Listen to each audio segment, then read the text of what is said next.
Good morning and good morning to you. Welcome to this Good Morning Tottenham away video. Guys, 3 points at last. 3 points in the bag at last. Combining that with everyone, well, Arsenal losing, Chelsea losing, West Ham losing, United losing.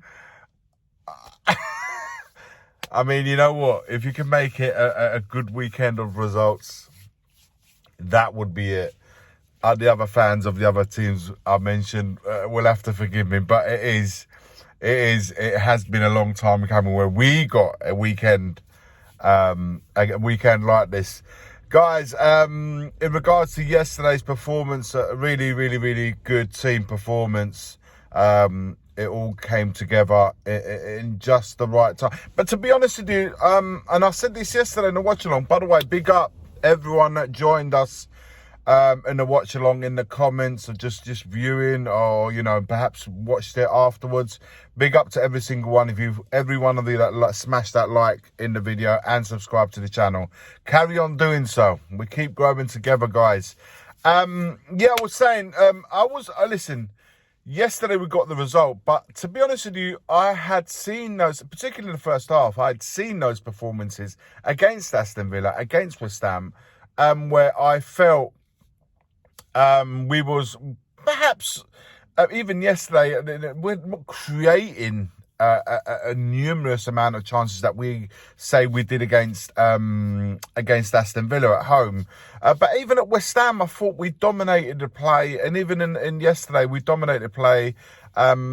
People will always write, it's to the demerits of the opposition. Newcastle were poor, they were dead yesterday. Whenever we do get a result, it's because the other team wasn't good.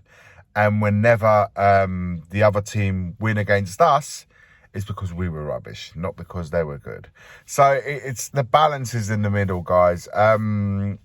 So I have to say that in terms of the way we're trying to play football, we're trying to create chances through the good football. Sometimes it hadn't come off and so forth. But I'd always seen the team going out with the intent. Perhaps against Wolves it wasn't the same. Playing wise, we didn't play well that game. But other than that, even the games that we've lost, I felt that for large parts of it we had been playing well. Perhaps we hadn't converted the chances that we'd been making, for sure, and we'd conceded goals, really a lot of them I can think of just at the top of my head, but a lot of them through individual errors. And yesterday, even one that we conceded with one of the chances for Newcastle was through Brennan Johnson losing the ball in a similar way that Bissouma did against Man City. So we need to cut those situations out. We need to cut situations out like we're forcing the VAR referee to make a decision in the way that Romero did yesterday with his challenge. He could have easily have gone off, been sent off, really looking at it in a different way. Thankfully he wasn't, but we need to stop making...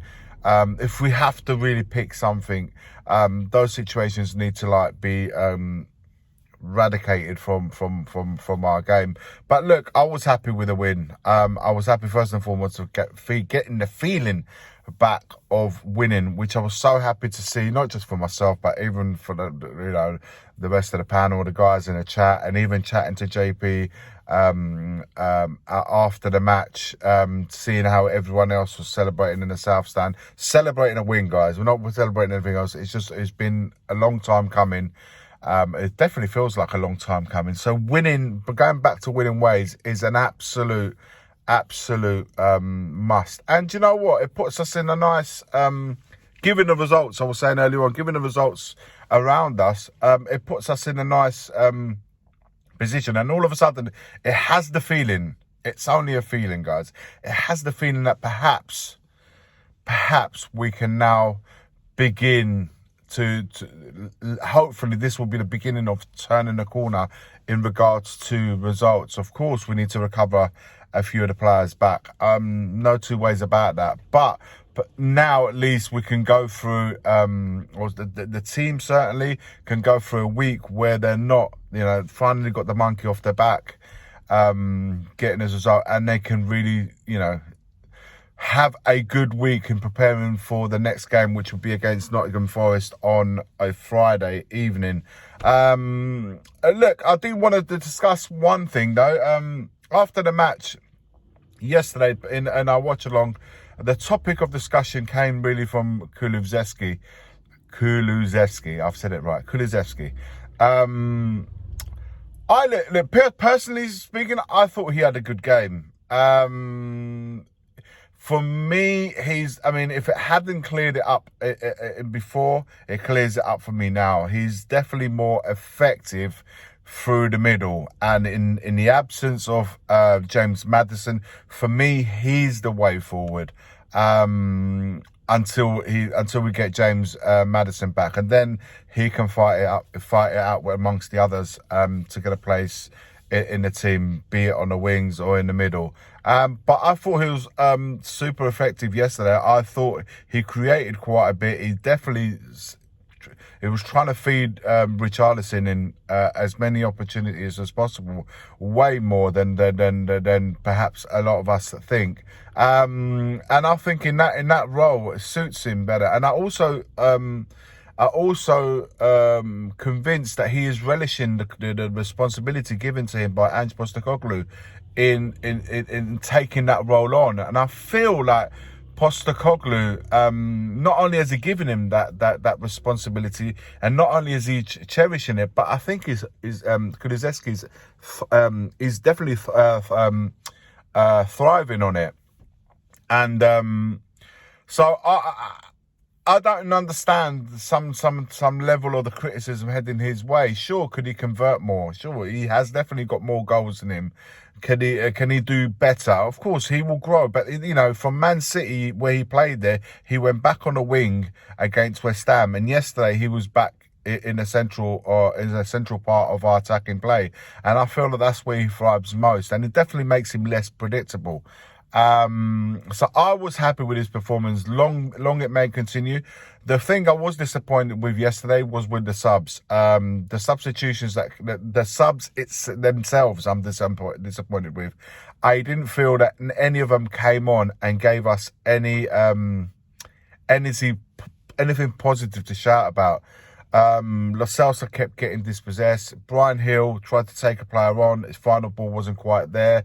Højbjerg, one of the biggest things that we can remember him for most, yesterday was trying to play a ball between two players when he had Davis right next to him to play it to him and go long, instead of trying to play it in between the two players, get dispossessed and resulted in Joe Linton getting a 4-1 back, depriving our goalkeeper and the defence a chance of, claiming a clean sheet with only a few moments of the game left.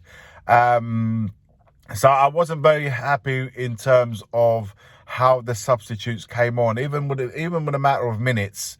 Yeah, they didn't get a long time, but they should have done a lot better than what they did. Yes, the game was done, but nowadays you've got the games done, and even if you're coming on in the 85th minute, the games are going on to 95 to 100 minutes now. So there's plenty of time.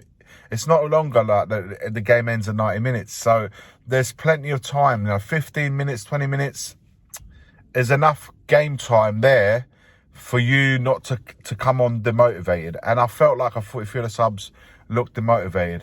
Guys, let me know your thoughts on the game yesterday. Let me know your thoughts on the Kulusevski. Let me know your thoughts on the players, like the subs, and what did it for you, what didn't do it, what we must improve on. I want to know all of that in the comments below. Make sure you smash a like to this video, subscribe to the channel if you haven't already done so, and don't forget the Monday Night Live, 8:30 p.m. tonight. Lock it in. As always, forever always, come on you Spurs.